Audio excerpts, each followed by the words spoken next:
Big absence felt for the Pelicans in their 105-101 loss to the Toronto Raptors. No, it wasn't Zion Williamson. It was, in fact, Josh Hart, and they really could have used him in this one. Also, don't leave Fred VanVleet wide open. Let's talk about it in Monday's episode of Locked On Pelicans. Let's go.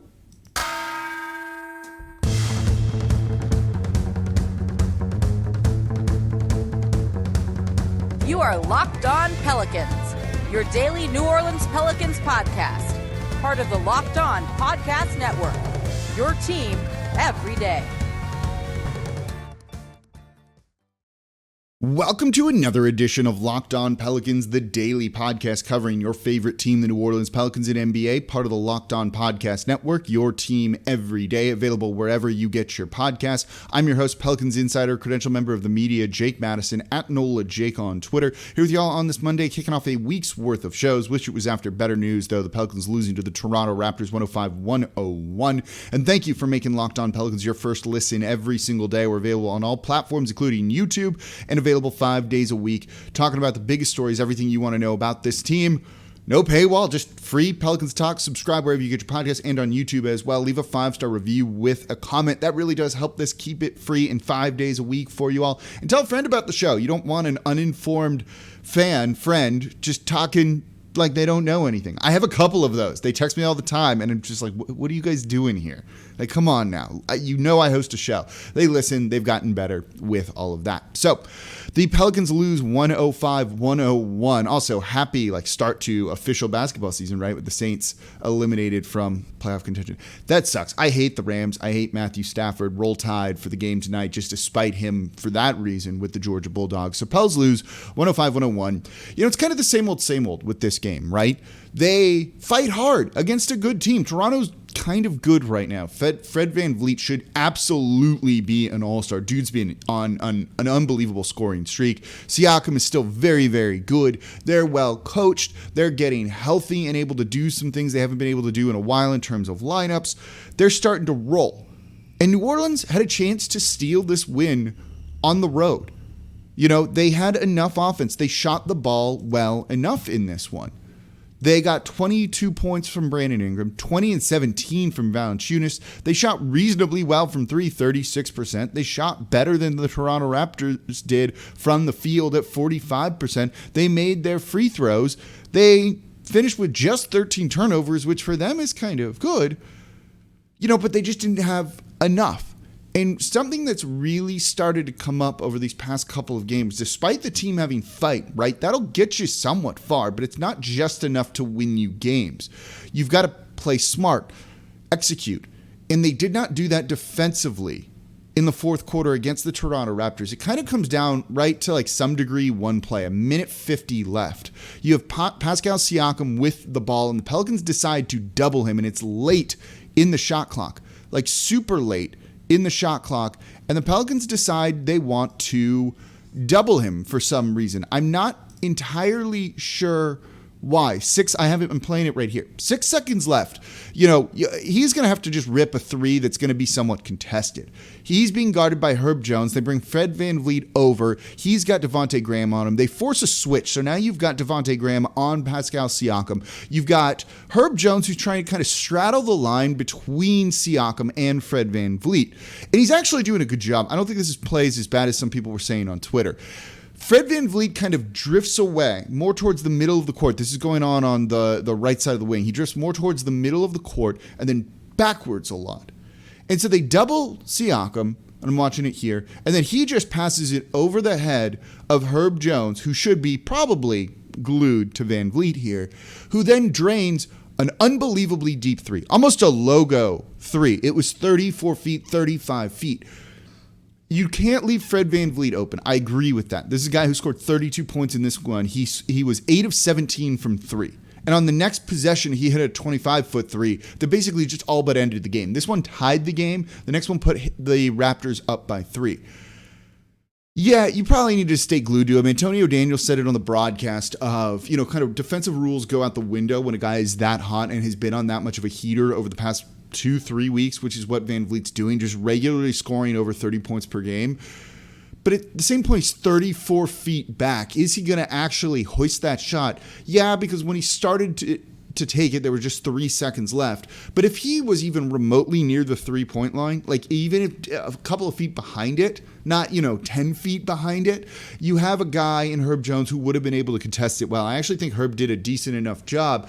It's just one of those kind of outlier situations where, you probably need to defend VanVleet a little bit differently that late in a clutch situation when you've actually got a 3-point lead. But if you watch that again, and you can get it on the NBA stats website. I'm watching it here. It's already up, right? This is all free too. I don't know. Probably, but also probably not. But that's also Herb, who probably is a smarter defender than what we saw right there and has to know that the hot hand is VanVleet. It's not like Siakam was bad in this one, right? He finished with just cool 29 points, 10 rebounds, 7 assists on 3 of 5 shooting. But at least you want to try and make him take that. It's not contested. He was shooting over Devonte Graham, who's undersized, who wasn't going to be contesting that if Siakam elevates and shoots it. But I'd rather probably have him take a 3 or a long 2 there than Fred VanVleet, who was just scorching hot at that point in time. And that's kind of what cost the team the game. Yeah, they fight hard, but you can't keep making some of these mistakes. You've seen a lot of defensive miscues for this team. As coached hard as they are, I don't want to necessarily say coached up, maybe, that they are by Willie Green, they're still lacking something in the basketball IQ department, and some of that stuff and understanding the scheme and game plan and what coach wants them to do hasn't really happened yet. I don't know if that's a coach not getting through to it or kind of figuring it out himself situation, or just like a low basketball IQ thing, which is something we've dealt with here in New Orleans, right? For how many years? You saw it, and we'll talk about it in the third segment. Like, no one could make a play down the end, even though you could have had positioning and decided not to take it when it came to offensive rebounding. That's going to be in the third segment. They really could have used Josh Hart. But I want to get into the guard stuff coming up here next in today's episode of Locked On Pelicans. But look, they could have won this one. But that defensive miscues and not having a guard that can do some work, I think really hurts the team as well. So let's talk about that coming up here next in today's episode of Locked On Pelicans. Today's episode of Locked On Pelicans is brought to you by Built Bar. Built Bar is the best tasting protein bar ever. It's New Year's, so that means you've got your New Year's resolutions. And if yours is about losing weight and getting fit and eating healthier, you've got to make sure that you include Built Bar in your plan. Built Bar is a protein bar that tastes like a candy bar, and it makes it easier to stick to your New Year's resolutions because you know what? You're going to want to eat these things. They are so delicious. I eat one of these for lunch every single day. I don't like a big weighty lunch or anything like that. I've had these as a snack before, but I'm just kind of craving chocolate or candy. They taste so good. You're not going to realize you're eating something healthier for you than any of the other options that you could pick. They're covered in 100% real chocolate, and most Built Bars contain 130 calories, 4 grams of sugar, 4 grams net carbs, and 17 grams of protein. Compare that to anything else that you might eat. Built Bar is going to be healthier. It's going to taste better. So keep some of these around for your New Year's resolutions to help making you stick to those things. They're helping me too. So if you want to give them a try, and you should, go to Built.com, use promo code LOCK15 for 15% off your next order. Again, that is promo code LOCK15 for 15% off over at Built.com.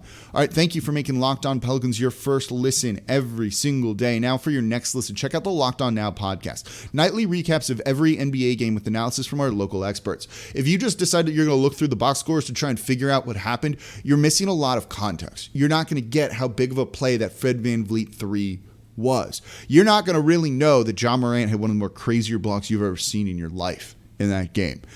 You need that kind of context around everything and what the biggest story, the most important takeaway is. And the local hosts who cover these teams like I do here on a daily basis know that better than anybody. So give a listen to Locked On Now. It's available on Apple Podcasts, Spotify, or watch it on the Locked On NBA YouTube channel. It's 10 minutes long. There's no reason not to. All right, so we're talking about the Pelicans losing to the Toronto Raptors 105-101. Defensive miscues. You can't do that. You got to know probably you got to stick on Fred VanVleet, even if it's a ridiculous shot. And they actually defended it, I thought, reasonably well. But there were a couple other things that held them back in this game. In the second half, it was those defensive miscues which doomed them. But in the first half, it was turnovers. This team still does not have someone to kind of lead the offense. Brandon Ingram, good passer, court gravity, can create for others that way, right? Same for Zion. But they're not point guards. He's not a point forward. It's just more that court gravity means someone's going to be open and he's good enough to make the pass to the open man. That's not orchestrating an offense. That's not kind of creating space for your teammates in a way and things like that. The guard play has been subpar here. First you get it on the defensive side of the ball, right? I like Devonte Graham enough, but his shooting's inconsistent. He doesn't give you the passing. He doesn't give you defense. He finished with just 4 assists on the night. In the first half, he had 1.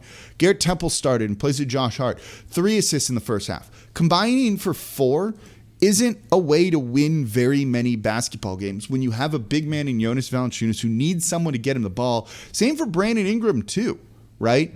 He can't just play isolation all the time. He needs someone to orchestrate the offense, kind of organize the team a little bit for him, and he's not getting that from the guards here. It's been pretty bad and pretty rough, I think, right? Devonte Graham, 4 of 11 shooting, 11 points. That's bad efficiency. Garrett Temple, 3 of 10 for 8 points. That's not going to get it done either. And teams are really not playing those guys all that hard. Devonte Graham's going to draw some attention because of his 3-point shooting. It's been up and down this year, though. If he has an off game like this, it's going to be a little bit rough, and he needs to do a little bit more than just be an outlet guy from 3. He's 3 of 8. It's not terrible, but it's not amazing. For what they gave up for him, the role he needs, it's got to be a guy who's shooting 40% or so. I really think that. If he was 4 of 8, we'd be feeling a little bit better, and maybe the Pelicans would have won. But more importantly than all of that, they need someone who can pass and create a little bit. Look, as much maligned as Lonzo Ball was here, it's a guy who would have fit a little bit better. He could at least make better passes and create for others with some nifty tricks than these guys and what they're doing, right? How many possessions do we have where Brandon Ingram doesn't touch the ball? How many times are there consecutive possessions when he doesn't touch the ball? Or Valanciunas? What about that possession in the third quarter? And it might have been the start of the fourth, where Nickeil Alexander-Walker just dribbled the ball the whole time, took a badly contested 3 that missed. That was it. No one else touched it after that initial pass to him once the ball came across the half court. Dribble, dribble, dribble. It was 15 times. Christian Clark of NOLA.com, the advocate, counted. You can't have guard play like that. Nickeil was 4-9 for 11 points. In 2 assists, right? At what point is there opportunity cost happening here? I don't think the Pelicans have many other options. They really don't have other options that they can kind of turn to and say, okay, we're going to try this other guy instead of one of these players. They really don't. I wish they did, but they do not. Maybe it's Jose Alvarado, who was actually pretty good in this one, I thought. His defense is fun, right? He's just a bulldog on D, and I enjoy that. 6 points from him. He made his 2 threes, finished with 2 assists, same as Nickeil. Does he need to be getting more minutes, and does Nickeil need to start to scale back a little bit? Because the guard play that they have is really bad this year, and in a league filled with quality guard play. Even with Zion, this would be harming them right now. They need to figure that out. That needs to be the biggest thing to try and look at the trade deadline. But the guard play has been rough, right? Also, 10 turnovers for the team in the first half. Just 3 in the second half, but 10 in the first half. And it came kind of all around. They need one guy to handle the ball that doesn't make some of these mistakes, to ease the pressure on some of these other guys and not force them into passes and roles that they are not comfortable doing or not capable of fulfilling. Chris Paul would have made a ton of sense on this roster, but he was never going to come here. They need to sort this out somehow, because it is also, along with the defensive miscues, really holding this team back right now. And if you want to try and stay in contention, and look, this is probably going to be a segment on the show at some point this week, the West is going to start to get kind of good. It's not amazing right now. The Western Conference is kind of blah right now, but the level of it is absolutely about to come back. You're about to see Jamal Murray back. You're about to see Anthony Davis back. You're about to see Kawhi Leonard back. Klay Thompson made his debut last night and looked good, and that might elevate the Warriors to being the best team in the league. Memphis, I don't remember the last time that they lost. There's really good teams there. Dallas has won 6 straight, by the way. Other teams are getting healthy.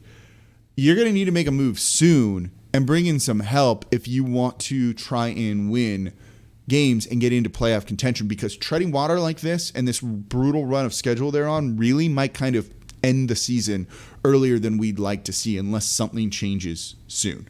So play a guy like Alvarado more. He was great on defense. The one guy that really, I should have spent more time talking about him. Maybe we'll talk about him tomorrow. Should have spent more time talking about him because he was the only guy that could slow Fred VanVleet down. He had a couple of possessions, like 3 straight, where he just absolutely was like a straitjacket around the dude, shut him down. That was a really impressive thing. But coming up, let's talk about the offensive rebounding, why they were missing Josh Hart in this game. That's going to be here next in today's episode of Locked On Pelicans. Before we get to that, though, today's episode of Locked On Pelicans is brought to you by BetOnline. BetOnline would love to wish you a happy new year as we continue our march towards the playoffs and beyond. Happy new betting year, I should say. BetOnline remains the number one spot for all of sports wagering action for 2022. New year and a new updated desktop and mobile website. To sign up today and receive a 50% welcome bonus on your first deposit, just use our promo code LOCKEDON to get started. Over on Herb Jones Steals, they have all the fun player props and everything out there. So whether it's football, basketball, hockey, boxing, and UFC, right to your favorite Vegas casino games, don't wait to take advantage of all the amazing offers available for the 2022 season. BetOnline is the fastest and easiest way to wager on all of your favorite sports. BetOnline, where the game starts.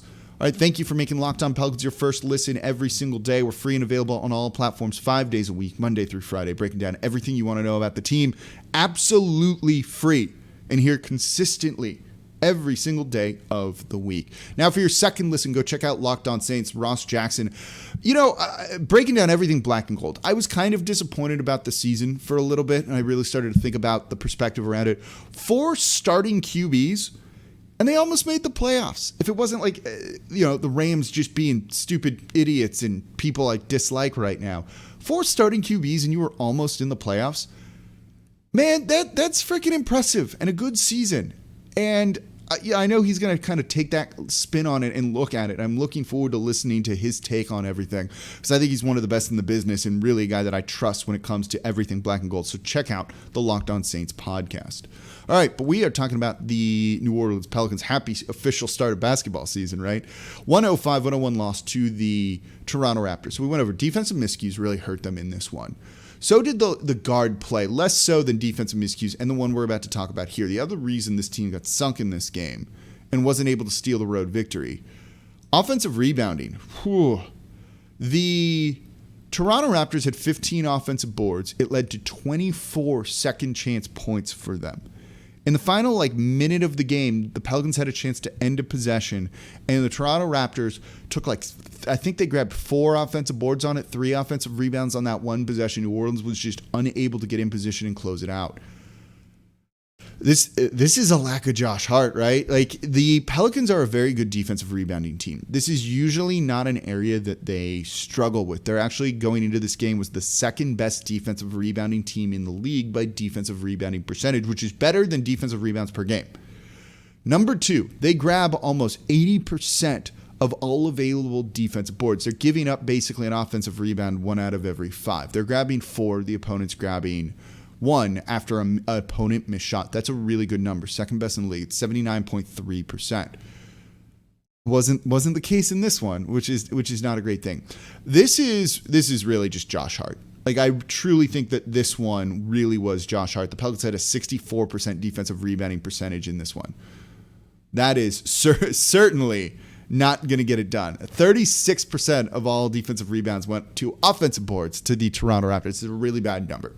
They missed Josh Hart in this one. He went on JJ Redick's podcast, Old Man in 3, to really kind of talk about his perspective and lease on life this year. He really hated playing for Stan Van Gundy last year. You could tell, right? And feels like a guy like Willie Green has kind of set him free, and it's leading to some of his best basketball. And in this game, you really saw how key he is to this team.